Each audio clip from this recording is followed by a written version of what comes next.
اعوذ باللہ من نفسی ومن الشیطان اللعین الرجیم بسم اللہ الرحمن الرحیم وبہ نستعین والصلاة والسلام علی الاشرف الانبیاء والمرسلین سیدنا وحبیب قلوبنا وطبیب نفوسنا ابی القاسم محمد اللہم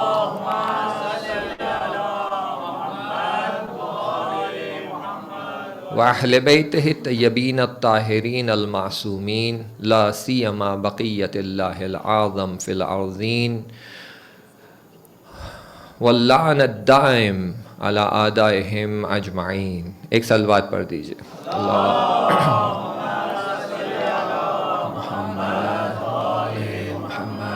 عجل فرج. عزیزو،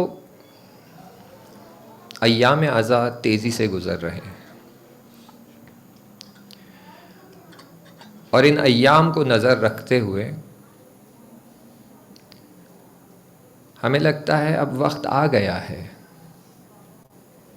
کہ ہمیں اپنے دلوں کو تیار کرنے کی ضرورت ہے، سمجھنے کی ضرورت ہے کہ ایک اور محرم ہمارے آنکھوں سے گزر رہا ہے. اسی لیے تیار کرنے کی ضرورت ہے اپنے آپ کو کہ مولا سے بیعت کریں اور مولا کی خدمت میں اعلان کریں، اناؤنس کریں کہ ہم آپ کی خدمت کے لیے حاضر ہیں، ورنہ چند روز بعد یہ ایام بھی گزر جائیں گے. بحث ہماری اسی اینگل سے، اسی ایسپیکٹ سے آگے بڑھ رہی ہے کہ اگر ہم چاہتے ہیں مولا کو سمجھے اور اگر ہم مولا کو سمجھیں گے تو مولا کا مقصد سمجھ آئے گا. اگر مولا کا مقصد سمجھ آئے گا تو مولا نے جو زحمتیں کی ہیں وہ سمجھ آئے گی اور جو قربانیاں دی ہے وہ بھی سمجھ آئے گی. اسی لیے ہم نے مرحلے وار اس کو ڈسکس کیا کہ آپ کے پاس پہلے علم آنا چاہیے، پھر معرفت، اور معرفت کا نتیجہ یقین، اور اس یقین سے ایک حالت ہمارے دلوں میں، قلبوں میں حاصل ہوتی ہے جسے ہم کہتے ہیں حب، محبت، لو. اور اس لو کے آثار ہوتے ہیں، وہ آثار ہمیں اور اونچے درجے، یقین کے جو اونچے درجے ہیں وہاں پہنچاتے ہیں، اور ان درجات سے ہمیں جو چیز حاصل ہوتی ہے وہ ہے اطاعت، کہ ہم پھر مولا کی اطاعت کرنا شروع کرتے ہیں. کچھ افراد ہیں جو یہ سوچتے کہ ہم حب تک پہنچ گئے، محبت تک پہنچ گئے، لو آف حسین ہمارے دل میں ہے تو ہم مقصد تک پہنچ گئے، جبکہ مقصد لو آف حسین نہیں ہے، مقصد اطاعت ہے. جب ہم اطاعت کے مرحلے پہ پہنچیں گے تب ہم مقصد پر پہنچے، تب ہم کامیاب ہوئے ہیں. اسی لیے جو شعار دیے جاتے ہیں، شاعر ہمارے لیے جو شعر لکھتے ہیں یا شعار لکھتے ہیں، وہ لکھتے ہیں live like علی، live like علی، نہیں کہتے love علی. فرق ہے، یہ نہیں کہہ رہے love علی، کہتے live like علی، یعنی ان کے جیسی اپنی زندگی کو بناؤ، ان کے طرز و تفکر اور ان کے طور اور طریقوں کے حساب سے اپنی زندگی کو چلاؤ. تو live like Ali and die like حسین. دیکھیں، ایک داستان ہے جو آپ نے سنی ہے، اور معمولاً اس داستان کو محبت سے اور دو نوجوان افراد، دو جوانوں کے بیچ کی محبت کے طور پر آپ کی خدمت میں بیان کیا جاتا ہے. لیکن یہ داستان کے پیچھے کچھ راز چھپے ہیں، اور علماء اس داستان کو اس طرح بیان کرتے ہیں کہ ایک محبوب اپنے حبیب کے نسبت کیا رغبت رکھتا ہے. یعنی اگر میں انگلش میں نوجوانوں کو سمجھ میں آئے اس لیے ٹرمز یوز کروں تو ایک لور اپنے دوسرے لور کے نسبت, اور یہ لور جو ہے وہ دینی ایسپیکٹ میں جب آ جاتے ہیں تو وہ کہتے ہیں ہم بندے ہونے کے ناطے لور اور خدا ہونے کے ناطے حبیب, اس کے نسبت ہمارا بیہیویئر کیسا ہونا چاہیے. تو جو داستان معروف بیان کی جاتی ہے وہ لیلا اور مجنو کی داستان ہے. کہتے ہیں کہ اس داستان میں کچھ راز چھپے ہوئے ہیں. ایک دفعہ مجنو کا دل چاہتا ہے کہ وہ جا کر لیلا سے ملاقات کرے. اب میں جہاں جہاں مجنو کہہ رہا ہوں سمجھ لو میں اپنی بات کر رہا ہوں, اور جہاں جہاں لیلا کہہ رہا ہوں وہاں آپ یا امام حسین کو رکھ لیں یا خداوند متعال کو رکھ لیں. تو ایک دفعہ مجنو کا دل چاہتا ہے کہ وہ لیلا سے ملاقات کرے. وہ جاتا ہے, اپنے اونٹ کو لیتا ہے اور چاہتا ہے اس اونٹ پر سوار ہو کر وہ لیلا کی طرف بڑھے. لیکن اس اونٹ کی ایک خاصیت ہے, ایک مجبوری ہے, آپ سمجھ لیں کہ تازہ اس کے یہاں اولاد ہوئی ہے اور اس کا بچہ ابھی بھی شیرخوار ہے, وہ اپنی ماں کا دودھ پی رہا ہے. تو اس ماں کے دل میں اپنے بچے کے لیے محبت ہے. ٹھیک ہے, اس ماں کے دل میں اس بچے کے لیے محبت ہے, اور مجنو کے دل میں لیلا کے لیے. تو وہ اونٹ لیتا ہے, اس پر سوار ہوتا ہے اور اونٹ کی لگام کھینچ کر لیلا کے مقام کی طرف بڑھ جاتا ہے. اب جب وہ صحرا سے گزر رہا ہے تو وہ اس عشق کے حالت میں شاعرانہ انداز میں شعر بیان کرنے میں اس کے ہاتھ سے اونٹ کی لگام چھوٹ جاتی ہے, اور کچھ شعر بیان کرنے کے بعد وہ واپس سے اس غافل حالت سے باہر آتا ہے تو دیکھتا ہے کہ وہ تو اپنے گھر پر موجود ہے, وہ تو اسی جگہ پر ہے جہاں سے وہ شروع کیا تھا. پھر سے اونٹ کو لگام لگاتا ہے اور پھر سے راستے پر نکل جاتا ہے, اور دوبارہ یہی تکرار ہوتا ہے. تو تب وہ سمجھتا ہے اس بات کو دیکھ کر کہ میرے دل میں محبت ہے لیلا کی, میں لیلا کے راستے پہ جانا چاہتا ہوں, لیکن میرے نفس کے دل میں محبت ہے دنیا کی, جیسے اس اونٹ کے دل میں محبت ہے اس بچے کی. یہ بار بار پلٹا کر مجھے دنیا کی طرف لاتا ہے. آپ کا جسم دنیاوی جسم ہے اور وہ دنیا سے بے تحاشا محبت کرتا ہے, کیونکہ جسم کے لیے راحت, آسانی, کمفرٹ وہ دنیا کی وسائلوں سے حاصل ہوتی ہے, تو وہ بے تحاشا محبت کرتا ہے دنیا سے. اور آپ کی روح کیونکہ میٹافزیکل ہے وہ محبت کرتی ہے خدا سے, وہ محبت کرتی ہے ملکوت سے, جبروت سے, عالم دہر سے, خدا سے.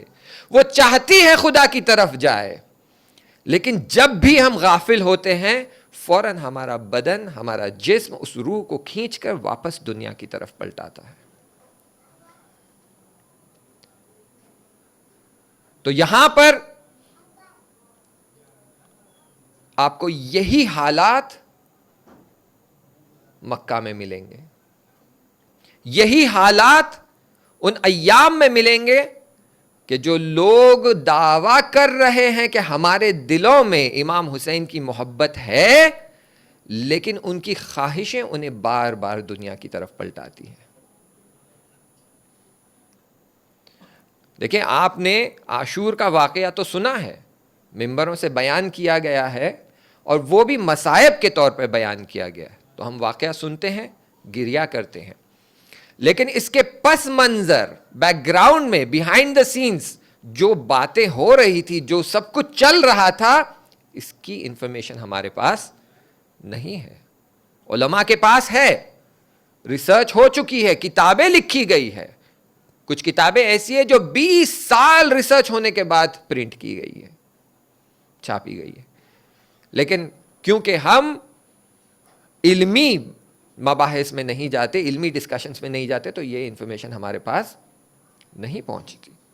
تو ماحول کچھ ایسا بنا ہوا تھا کہ جب امام سے بیعت طلب کی گئی اور امام مدینے سے نکل کر مکے کی طرف بڑھ رہے تھے, تو یہ امت مسلمہ میں کئی طرح کے موومنٹس شروع ہو گئے تھے, نہضتیں اور حرکتیں شروع ہو گئی تھی. ان میں سے دو نہضتیں بہت ہی واضح, بہت ہی کلیئر اور ویوڈ تھی. ایک سیٹ آف افراد تھے, لوگ تھے جو امام حسین کے ساتھ تھے. یہ کلیئر سٹینس ہے, وہ پہلے سے ہی انہوں نے ڈکلیئر کر دیا کہ ہم امام حسین علیہ السلام کے ساتھ ہیں.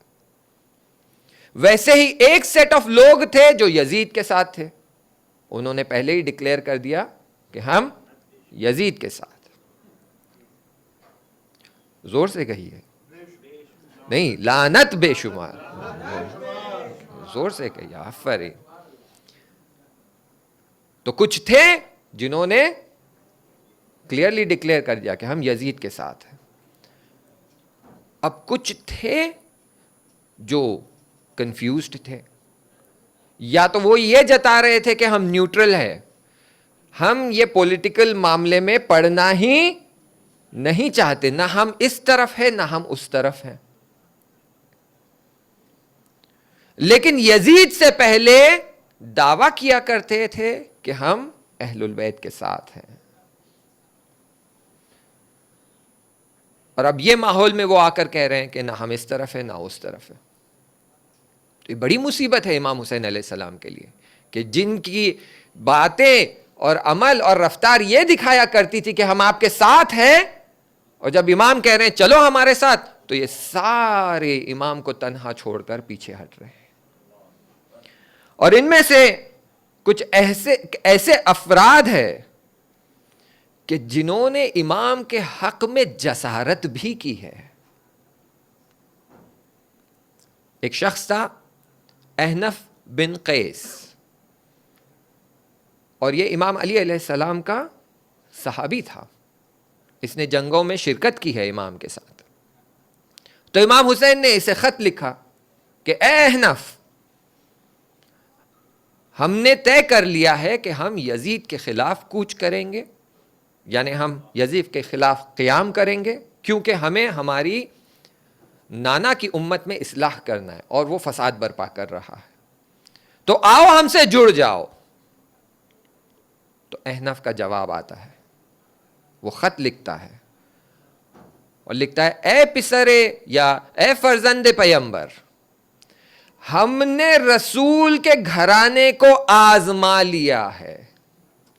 وہ جب جنگ میں جاتا ہے تو وہ نہ مقام کی سوچتا ہے, نہ وہ پیسوں کی سوچتا ہے, نہ وہ دینار کی سوچتا ہے, نہ وہ لوٹ کے مال کی سوچتا ہے. وہ صرف چاہتا ہے کہ دین برپا ہو جا.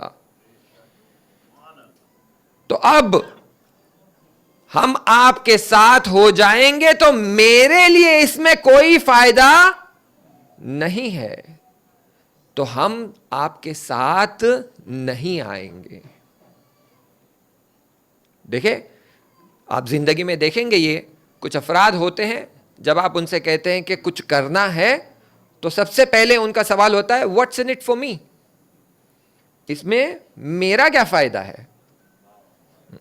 آپ سینٹر میں آئیے, فرش اعزا بچھائیے, والنٹیئرنگ کریے, پرچم لگائیے, ہاں تو اس میں میرا کیا فائدہ ہے, میرا نام کہاں آئے گا, سب کو کیسے پتا چلے گا کہ میں نے کیا کیا ہے, میرا نام کہاں ہائی لائٹ ہو رہا ہے.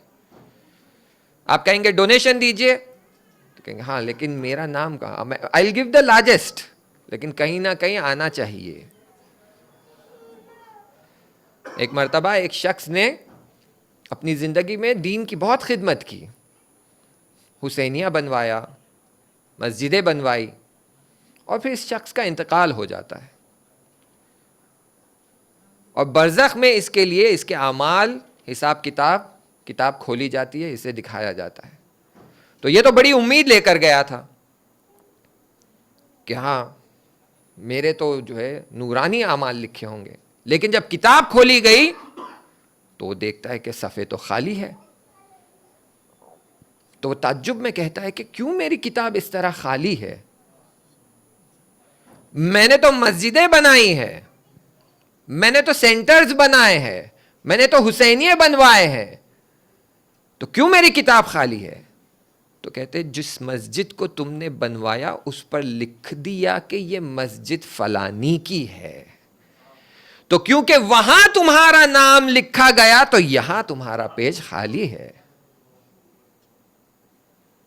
تو کچھ لوگ چاہتے ہیں کہ ہم امام حسین کے راہ میں کچھ کرنا چاہتے ہیں لیکن ہمارا نام ہائی لائٹ ہونا چاہیے، اور کچھ افراد ہیں جو بہت کچھ کر جاتے ہیں اور کسی کو کانوں کان خبر نہیں ہوتی، بالکل جیسے ویسے ہماری حدیثوں میں ملتا ہے کہ جب آپ صدقہ دے رہے ہیں سیدھے ہاتھ سے دیتے ہیں تو دائیں ہاتھ کو خبر نہیں ہونی چاہیے، رائٹ ہینڈ سے آپ کنٹریبیوٹ کر رہے ہیں تو لیفٹ ہینڈ کو خبر نہیں ہونی چاہیے۔ تو اب ان دنوں میں جب امام کہہ رہے ہیں آئیے ہمارے ساتھ، تو کچھ لوگ کہنے لگے واٹس ان اٹ فار می، ہمارا کیا فائدہ ہے آپ کے ساتھ آ کر؟ ہم تو جانتے ہیں کہ ہم آپ کے ساتھ آئیں گے تو شہادت ہمارا انتظار کر رہی ہے، ہائی پروبیبلٹی ہے کہ ہم مارے جائیں گے، تو کیا فائدہ ہے ہمارا؟ ہم تو جان ہتھیلی پر لے کر آنے تیار ہے، لیکن کچھ ہمیں ریٹرنز تو ملے۔ کوئی ریٹرنز نہیں ہے تو ہم پھر آپ کے ساتھ نہیں آئیں گے۔ ایسے ہی ایک اور شخص تھا، عبداللہ ابن عمر، اور یہ وہ شخص تھا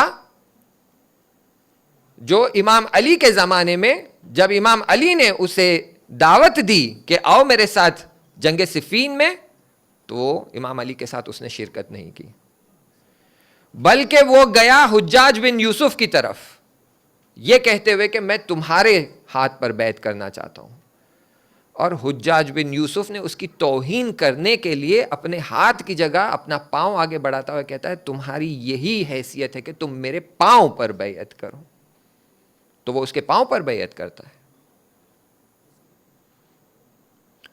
تو یہ شخص آتا ہے امام حسین علیہ السلام کے پاس، بہت گریا کرتا ہے کہ مولا مجھے خبر ملی ہے کہ یزید نے آپ سے بیعت طلب کی ہے، اور پھر وہ گریا کر کے یزید کی شکایتیں کرتا ہے کہ یزید اس جیسا شخص جو یہ کرتا ہے، شراب خور ہے، اور فلانی اور فلانی اور فلانی۔ پھر اس کے بعد یہ کہتا ہے کہ یزیدیت کا زور بڑھتا جا رہا ہے، اس کا ظلم بڑھتا جا رہا ہے، وہ اپنے ظلم کے زور پر شہر با شہر گاؤں با گاؤں لوگوں سے بیعت لیتا جا رہا ہے۔ کیسے دن آ گئے مولا، کیسی مصیبتیں آ گئی ہے، کیسے ایام آ گئے ہیں۔ اور گریا کرنے کے بعد امام سے کہتا ہے کہ مجھے لگتا ہے آپ کو بھی یزید کی بیعت کر دینی چاہیے۔ دیکھ رہے ہیں حالت منافقت کی، یہ سخت مرحلہ ہے امام حسین علیہ السلام کے لیے، یہ کوئی معمولی مرحلہ نہیں ہے۔ وہ شخص آ کر ہمدردی جتا رہا ہے، رو رہا ہے، ظالم کے خلاف شکایت کر رہا ہے، اور آخری جملہ اس کا یہ ہے کہ ظالم کے سامنے آپ بھی گھٹنے ٹیک دیجئے۔ کتنا سخت ہے یہ جاننا کہ دوست کون ہے، دشمن کون ہے اور منافق کون ہے۔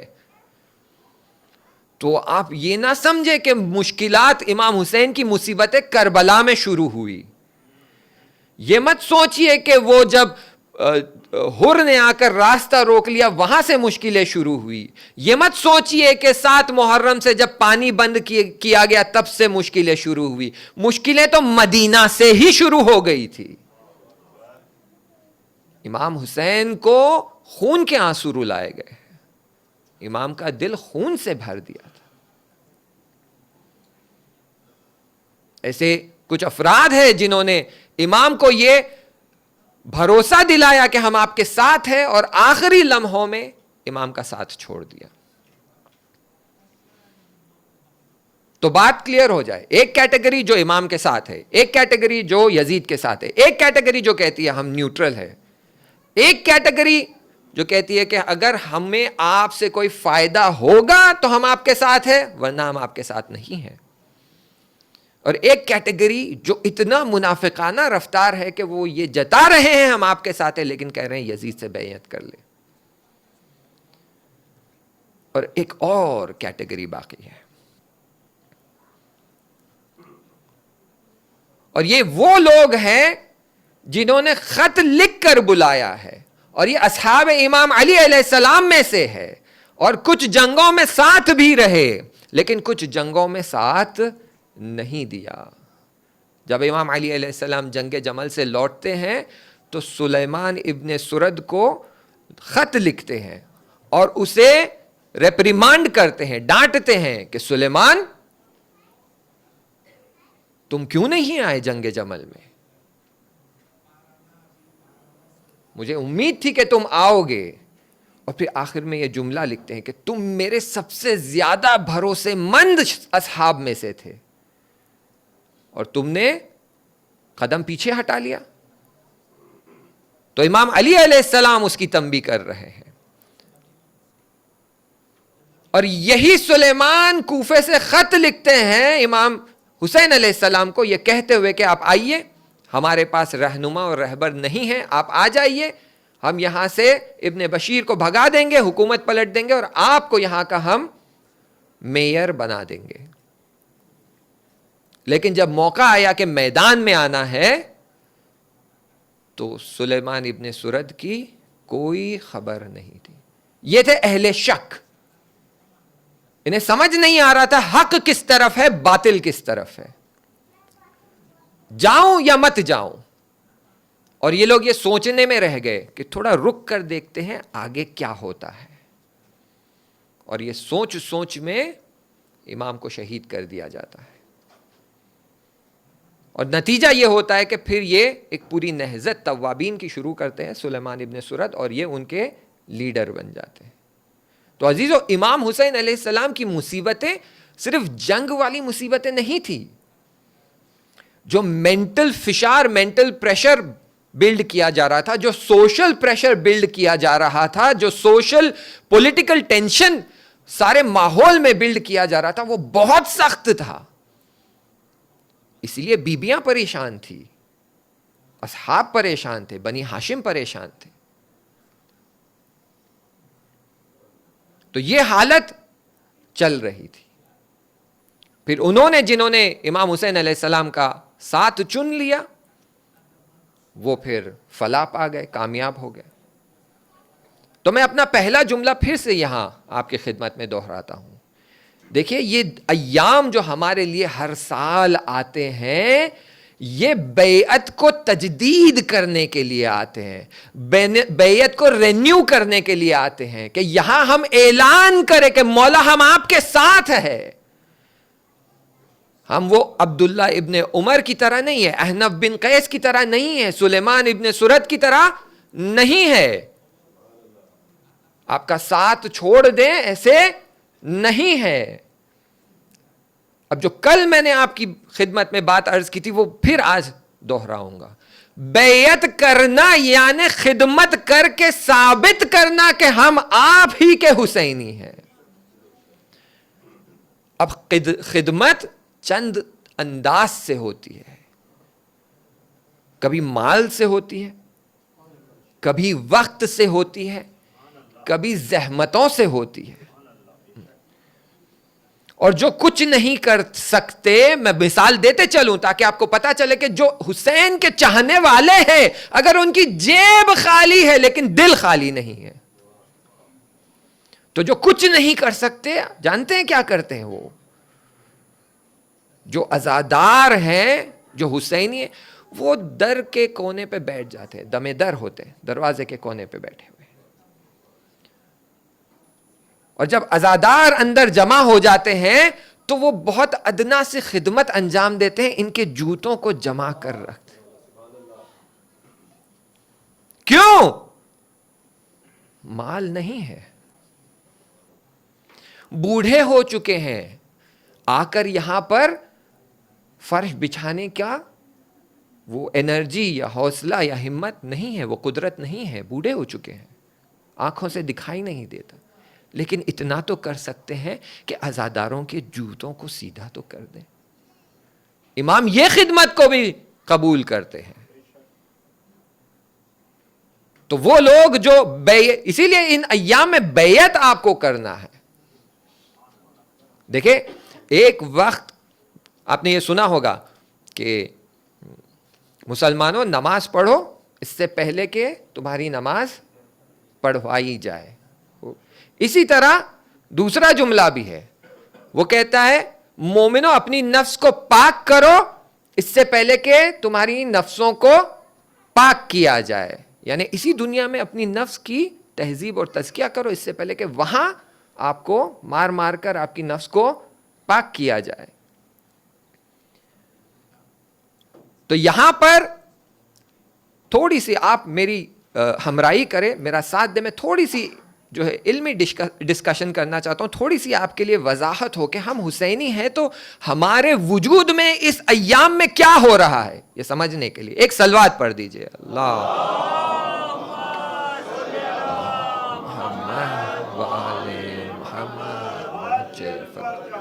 دیکھیں ہم ایک جملہ کہتے ہیں انا للہ و انا الیہ راجعون. ٹھیک ہے، یعنی ہر چیز خدا سے آئی ہوئی ہے اور ہر چیز خدا کی طرف پلٹ رہی ہے. ٹھیک ہے، ایک بار ہم حرکت کرتے ہیں اپنے اختیار سے، فری ول سے، ایک بار زبردستی ہمیں حرکت کروائی جاتی ہے. سمجھ رہے ہیں؟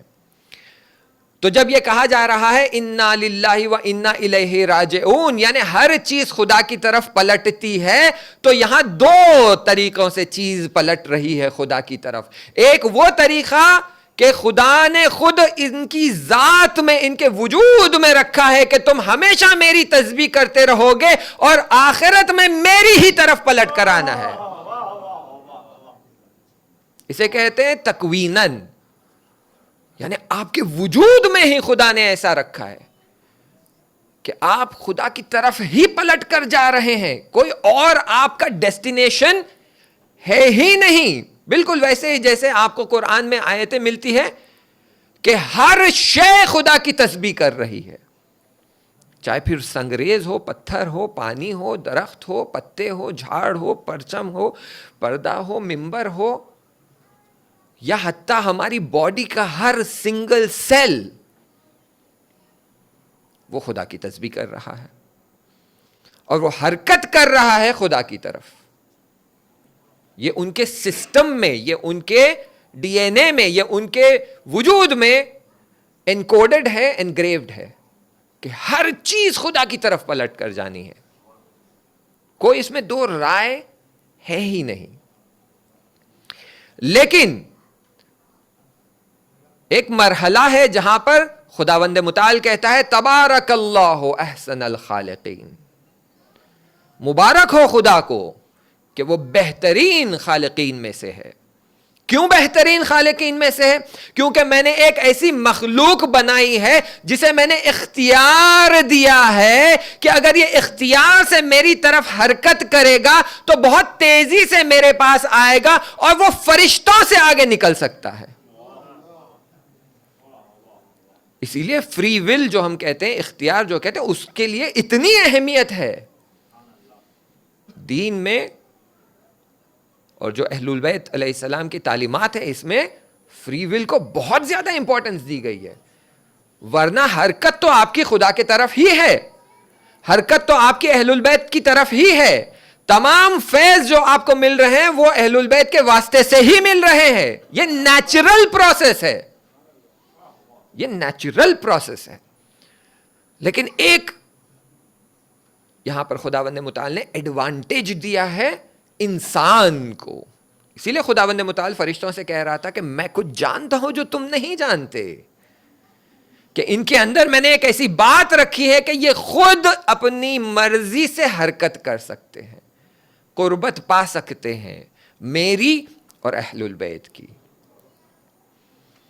اور پیغمبر نے یہ حرکت کر کے ہمیں دکھائی ہے. ہم نے پچھلی مجلسوں میں دیکھا ہے کہ آیت میں بھی ملتا ہے قاب قوسین او ادنا، اتنا قربت پا سکتے ہیں آپ. تو یہ فری ول والی قربت ہے, فری ول والی حرکت ہے.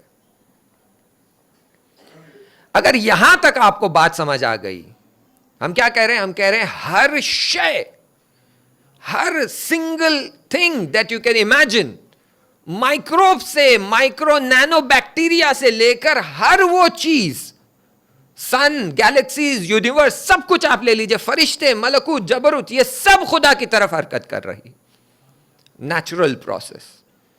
اور ایک خدا نے انسان کو اختیار دیا ہے کہ وہ اختیار سے خدا کی طرف حرکت کرے.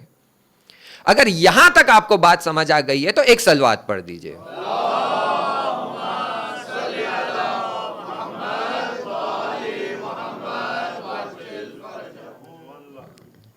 ہاں عزادارو, بالکل ویسے ہی جیسے ہر چیز خدا کی طرف حرکت کر رہی ہے تکویناً, اور خدا کی تسبیح کر رہی ہے تکویناً, ویسے ہی اس کائنات کی ہر شے امام حسین پہ گریہ کر رہی ہے تکویناً. وہ ہر شے ان ایام میں حزن کی حالت میں ہے, غم کی حالت میں ہے. اس سینٹر میں آپ دیکھ نہیں پا رہے, لیکن دیواریں گریہ کر رہی ہے, یہ منبر گریہ کر رہا ہے, یہ پرچم گریہ کر رہا ہے, ہر شے یہاں پر جو موجود ہے, یہ ہوا گریہ کر رہی ہے. یہ نیچرل پروسیس ہے کہ اہل البیت کے مصائب اتنے عظیم ہیں کہ ہر شے ان پر گریہ کر رہی ہے. لیکن خداوند متعال کہہ رہا ہے کہ میں نے تمہیں فری ول دے رکھا ہے, اگر تم معرفت حاصل کر کے اپنے اختیار سے گریہ کرو گے تو میں تمہارے مقامات اور درجات کو اتنا بلند کر دوں گا کہ جنت تم پر واجب ہو جائے گی. اسی لیے یہاں فری ول ایک بہت ہی امپورٹنٹ رول رکھتا ہے کہ یہ جو آپ اپنی فری ول کو یوز کرتے ہوئے فرش عزا پر آتے ہیں, تو روایتوں میں ملتا ہے کہ ہر قدم جو آپ اٹھا رہے ہیں اس کے لیے آپ کے لیے بہشت میں باغ بنے جا رہے ہیں. ہم بی سیدہ سلام اللہ علیہا کی دعا ہے, ہم اہل عزا ہے, ایک نعرہ حیدری. موجود یہ بی بی سیدہ سلام اللہ علیہا بلند ترین صلوات. اللہم صلی علی محمد وعلی محمد وعجل فرجہم. تو عزادارو, یہ ہم جو عزاداری میں آتے ہیں وہ ہم بیعت کر رہے ہیں, اپنی وفاداری کا پیام دے رہے ہیں کہ ہم اب بھی آپ کے وفادار ہیں. اور جو ہم اپنی اولادوں کو لا رہے ہیں, ہم دکھا رہے ہیں امام کو کہ ہم انہیں بھی آپ کے لیے تیار کر رہے ہیں. جس طرح بی بی زینب سلام اللہ علیہا کے ارمان تھے کہ میری اولاد امام پر قربان ہو جائے, تو آپ یہاں لا کر یہ دکھا رہے ہیں کہ ہم بھی یہی ارمان رکھتے ہیں. مگر ممکن ہے کہ زینب علیہ ہے, ان کا ارمان کچھ اور ہو, ہمارا ارمان کچھ اور. تو ہم بھی یہی ارمان رکھتے ہیں کہ ہماری اولادوں کی ایسی تربیت کرے کہ وہ امام پر قربان ہو جائے. تو یہ ایام جو ہے اس میں آپ کو یہ ثابت کرنا ہے, یہ جتانا ہے, یہ آ کے بار بار مولا کی مجلس میں آپ کو یہ بتانا ہے کہ مولا ہم آپ کے ساتھ ہیں, ہم کوفیوں کی طرح آپ کو تنہا نہیں چھوڑیں گے. کوفیوں نے آپ کا ساتھ چھوڑ دیا تھا, ہم آپ کا ساتھ نہیں چھوڑنے والے. تو یہ ضروری ہے کہ ان عزاداری جو ہمارے لیے 1400 سال سے باقی ہے, اس کے پیچھے ایک مقصد ہے, ایک پرپس ہے, اسے سمجھنے کی ضرورت ہے. اور اس عزاداری کا, امام پر گریہ کرنے کا, امام کی زیارت کے لیے جانے کا, اس کے ثواب جو لکھے گئے ہیں, اگر آپ وہ پڑھیں گے تو آپ حیرت میں رہ جائیں گے. پھر آپ یہ آرزو کریں گے کہ میری زندگی کا ہر وہ لمحہ جو میرے ہاتھ میں خالی ملتا ہے, یہ میں یا عزاداری میں لگا دوں یا میں زیارت امام حسین میں لگا دوں. اب سننا چاہیں گے فضیلتیں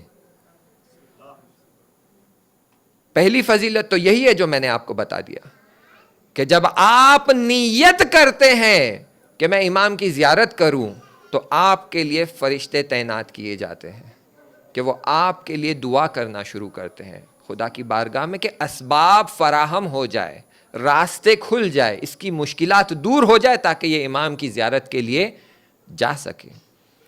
پھر آپ جب پہلی حرکت کرتے ہیں, ویزا کے لیے اپلائی کر دیا, پلین کی ٹکٹ خرید لی, تو پھر آپ کے لیے بہشت میں مکان بننے شروع ہو جاتے ہیں. اور آپ جب حرکت کر کے کربلا پہنچ جاتے ہیں تو وہ کربلا وہ مقام ہے جہاں پر انبیاءوں کا آنا جانا رہتا ہے. تو انبیاء دیکھتے ہیں کہ آپ ان کی محفلوں میں شامل ہونے تیار ہو گئے ہیں تو انبیاء آپ پر درود بھیجنا شروع کرتے ہیں. انبیاءوں نے آپ پر درود بھیجنا شروع کر دیا.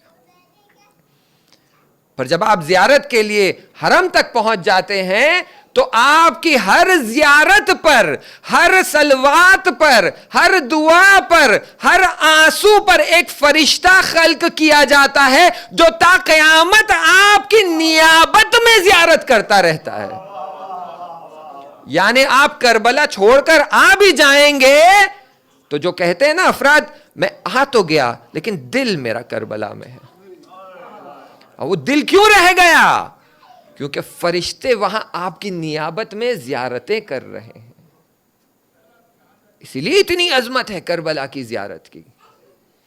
اسی لیے کہا جاتا ہے جائیں زیارت پہ جب بھی آپ کو موقع ملے.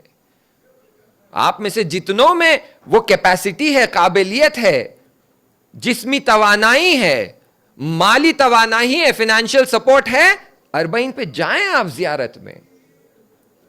منیمم چھٹی آپ لیں باس سے کہہ کر, اور آپ کو اگر ڈر ہے کہ میرا باس مجھے چھٹی نہیں دے گا تو توسل کر کے جائیں. اور اگر آپ کو شک ہے کہ میں امام حسین کا توسل اور امام زمانہ کا توسل کرنے کے بعد بھی چھٹی ملنے کا چانس کم ہے کیونکہ کوئی کلائنٹ آ رہا ہے, کوئی بزنس آ رہا ہے, کوئی مشکل آ رہی ہے, کوئی انسپیکشن ہو رہا ہے, تو بی بی فاطمہ سلام اللہ علیہا کا توسل کر کے جائیں. اللہم صلی علی محمد و آل محمد.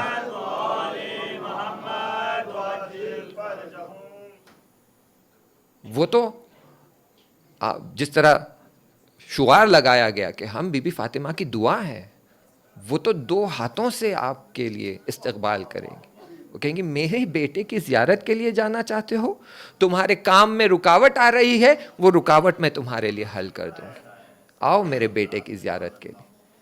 اور اس زیارت میں ہمارا ہی فائدہ ہے, اس زیارت میں ہمارا ہی فائدہ ہے.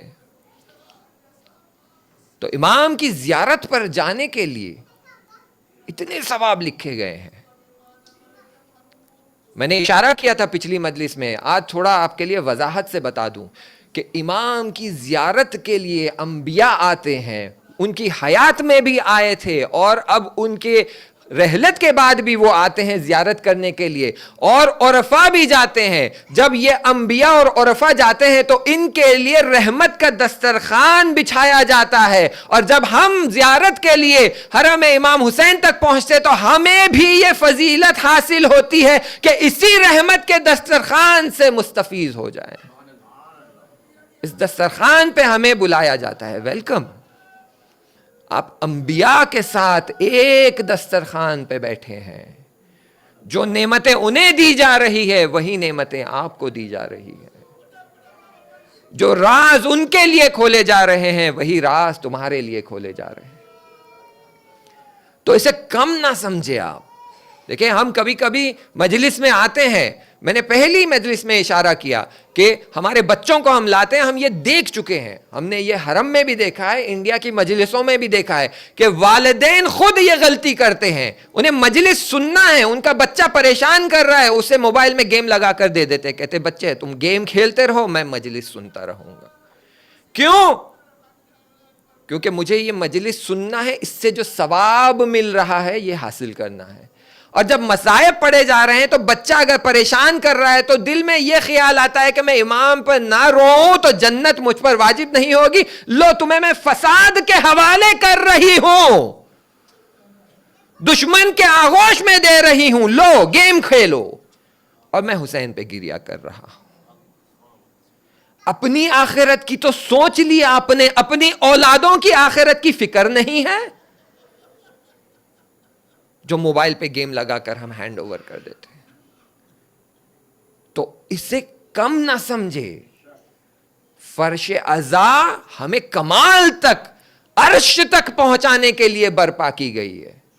اس کا فائدہ اٹھائے. یہ شارٹ کٹس ہے جو خدا نے اور اہل البیت نے ہمارے لیے مہیا کیا ہے. تو میں نے جو اشارہ کیا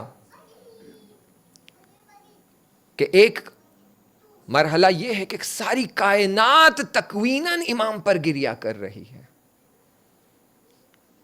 اور بشر کو یہ شرف ملا ہے, انسان کو یہ شرف ملا ہے کہ تم اختیار سے امام پر گریا کر, تو تمہارے مرتبے کو ہم بلند کر دیں گے.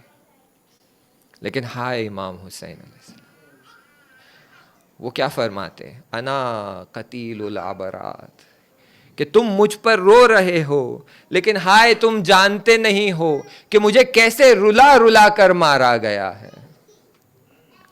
یہاں تک کہ زمانے کا امام کہتا ہے کہ میری جد کی مصیبتیں اتنی سخت تھی کہ میں خون کے آنسو روتا ہوں. میری جد کی مصیبتوں کو کم نہ سمجھو, بہت سخت مصیبتیں اٹھائی ہے, بہت مصیبتوں کو جھیل کر وہ آگے بڑھتے رہے ہیں, لیکن کبھی بھی مایوس نہیں ہوئے. ہمیشہ چہرے پر نور پایا جاتا تھا, ہمیشہ چہرے پہ تبسم پایا جاتا تھا. کیوں؟ کیونکہ چاہتے تھے حجت تمام کر دے. ہاں عزیزو, سید الشہداء نے اپنی حجت تمام کی ہے. مدینہ سے نکل رہے تھے تو مدینہ والوں پر اپنی حجت تمام کی, ہاشمیوں پر اپنی حجت تمام کی. خط لکھ کر کہہ دیا جو میرے ساتھ آنا چاہتا ہے آ جاؤ, میں اس راہ پہ نکل رہا ہوں کہ جو میرے ساتھ آئے گا وہ شہید ہو جائے گا. تو مدینے والوں پہ حجت تمام کر دی, مکے والوں پر اپنی حجت تمام کر دی, حاجیوں پر اپنی حجت تمام کر دی. خطبہ دے کر بیان کر دیا کہ میں یزیدیت کے خلاف قیام کر رہا ہوں اور اس راستے پہ نکل رہا ہوں کہ یہاں نتیجہ صرف شہادت ہے. کوفے میں آئے, کوفے میں بھی حجت تمام کر دی. لیکن عزیزو, حجت قیامت تک تمام کرنی تھی, اسی لیے پھر اپنے خاندان کو میدان کی طرف پلٹا دیا. ہائے کیا سخت مرحلہ تھا امام کے لیے جب وہ جناب علی اکبر کو ودا کر رہے تھے. یہ جناب علی اکبر کون ہے؟ کڑیل جوان ہے, شباہت میں پیمبر جیسے ہے. جب بھی پیمبر کی یاد آ جاتی علی اکبر کی طرف نگاہ کرتے اور دل میں ٹھنڈک ہو جاتی. خلقن و خلقن پیمبر کی طرح ہے, اور انہیں علی اکبر کو روانہ کر رہے ہیں میدان کی طرف. کتنا سخت مرحلہ ہے. ایک طرف کڑیل جوان بیٹے سے وداعی کی, اور ایک باہر ایسا موقع آیا کہ دیکھا کہ اصحاب سارے قتل ہو گئے, بنی ہاشم سارے قتل ہو گئے, عباس نہ رہے, قاسم پامال ہو گئے, علی اکبر کے سینے میں برچی کی سناں ہے. دیکھتے ہیں کہ تک و تنہا باقی رہ گئے. جا کر دشمن سے مخاطب ہو کر کہتے ہیں کہ کیوں میرے خون کے پیاسے ہو, کیوں تمہاری تلواریں میری خون سے رنگنا چاہتے ہو؟ کیا میں نے خدا کے کسی احکام کو پامال کیا؟ کیا میں نے کسی حلال کو حرام کیا؟ کیا تم میں سے کوئی نہیں ہے جو ہماری نصرت کو آئے؟ حل من ناصر ینصرونا. اچانک سے خیموں میں کوہرام برپا ہو گیا, بیبیوں کی صدائیں بلند ہو گئی. حسین خیمے کی طرف بڑھتے ہیں, کہتے ہیں بیبیوں حسین ابھی زندہ ہے, کس بات کا گریہ ہو رہا ہے؟ تو بیبیاں کہتی ہے مولا آپ نے حل من ناصر کی صدا لگا دی, آپ کا ناصر اپنے آپ کو جھولے سے تو کہتے لاؤ علی اصغر کو میرے حوالے کر. بیبیوں نے علی اصغر کو ایک سفید کپڑے میں لپٹ کر امام کے حوالے کر دی. اس تپتی زمین پر, اس گرمی میں امام علی اصغر علیہ السلام کو اپنی عبا میں چھپا کر دشمن کے نرغے میں پہنچتے. دشمن سے مخاطب ہو کے کہتے ہیں اے لعینو کیا تم اتنے پتھر دل ہو گئے ہو؟ تمہاری دشمنی تو مجھ سے ہے، مجھ پر پانی بند کرنا چاہتے ہو، بند کر دو۔ اس ننھی سی جان پر کیوں پانی بند کر رکھا ہے؟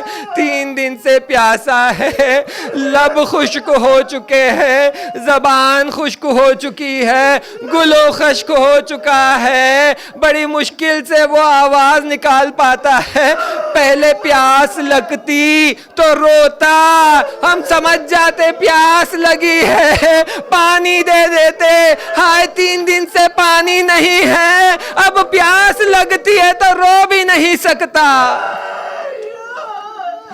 زبان حال بیان کر رہا ہوں عزیزو کہ میرا علی اصغر ننھا 6 مہینے کا کیسے تاب لائے گا ایسی کربلا کی تپتی گرمی سے؟ دشمن کی فوجوں میں آشوب برپا ہو گیا، سرگوشیاں ہونے لگی، کہنے لگے ہائے کیا ہم اتنے ظالم ہو گئے، ہم نے ان کے انصار کو پانی بند کر دیا، ہم نے بیویوں پہ پانی بند کر دیا، ہم نے بنی ہاشم پر پانی بند کر دیا، ہم نے حسین پہ پانی بند کر دیا، اصحاب کو قتل کر دیا، بنی ہاشم کو قتل کر دیا، اب اس ننھے بچے کی کیا خطا ہے؟ ان میں سے شاید کچھ کہنے لگے کہ یہ بات تو صحیح ہے، ہمارے تمام فوجی پانی پی رہے ہیں، پرندے سیراب ہو رہے ہیں، ہمارے حیوان سیراب ہو رہے ہیں، لیکن حسین کی اولاد پر پانی بند ہو گیا ہے۔ دل پلٹنے لگے، ایک نگاہ اصغر کی طرف کرتے ہیں، دیکھتے ہیں کہ اصغر نے اپنی ننھی زبان کو سوکھے لگاؤ پہ پھیر دیا۔ دشمن کے نرغے میں تلاتم مچ گیا، لوگ تڑپنے لگے، رونے لگے۔ عمر بن سعد دیکھتا ہے کہ میں شکست پانے والا ہوں، دوڑ کر حرملہ کے پاس جاتا ہے، کہتا ہے حرملہ تیار ہو جا، تو بڑا ماہر تیر انداز ہے، جلدی میدان میں آ جا۔ حرملہ کہتا ہے کیا ہوا؟ کوئی نیا جنگجو آ گیا ہے، کوئی بڑا شجاع آ گیا ہے، جسے ہمارے تلوار باز نہیں ہرا پا رہے ہیں، جسے ہمارے گھڑ سوار نہیں ہرا پا رہے ہیں، نیزے چلانے والے کیا تھک گئے ہیں۔ تو کہتا ہے ہاں ایک بڑا ہی شجاع جنگجو آیا ہے، اس نے اپنی ننھی زبان سے لوگوں کو اس طرح سے قتل کیا ہے، میں ڈر رہا ہوں میری فوج مجھ پر پلٹ نہ جائے۔ اے حرملہ، وہ حسین کے ہاتھوں پر جو سفیدی نظر آ رہی ہے بس وہی وہ جنگجو ہے، جلدی اپنی کمان اٹھا اور تیر چلا۔ تو حرملہ نے کمان اٹھا لی، شعبہ تیر لے کر ایسا تیر چلایا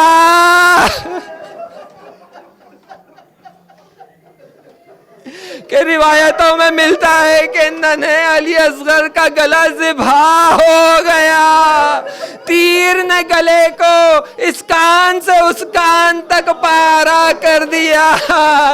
عزیزو آپ جانتے ہیں ہمیں احکام میں ملتا ہے کہ جب تم کسی پرندے کو ذبح کرتے ہو تو اسے جکڑ کر مت رکھنا، اسے آزاد چھوڑ دینا، وہ اپنے پر مارے گا، تھوڑے ہاتھ پاؤں مارے گا تو اسے سکون ملے گا۔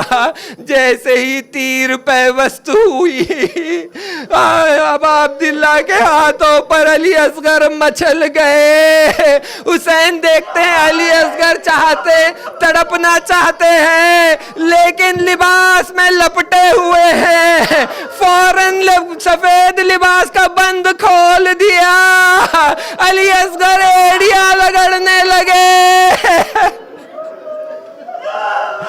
دشمن کا راوی حامد بن مسلم وہاں نزدیک کھڑا ہوا تھا، کہہ رہا ہے لکھتا ہے کہ میں نے ایک عجیب منظر دیکھا، جب تیر چلا علی اصغر کے گلے کو چھید دیا تو علی اصغر امام کے ہاتھوں پہ ایسا مچلے، ایسا تڑپے جیسے ایک مچھلی تڑپتی ہے۔ وہ کہتا ہے جب تم مچھلی کو پانی سے باہر نکال دو تو وہ بہت تڑپتی ہے، پھر جب تھک جاتی ہے تو صرف اپنی دم کو زمین پر پٹکتی ہے، پھر وہ جب تھک جاتی ہے اب ہمت باقی نہ رہے، جب ملک الموت سر پر پہنچ جاتے ہیں تو یہ مچھلی اپنا منہ کھولتی ہے اور بند کرتی ہے، منہ کھولتی ہے اور بند کرتی ہے۔ میں نے علی اصغر کو ایسی حالت میں دیکھا،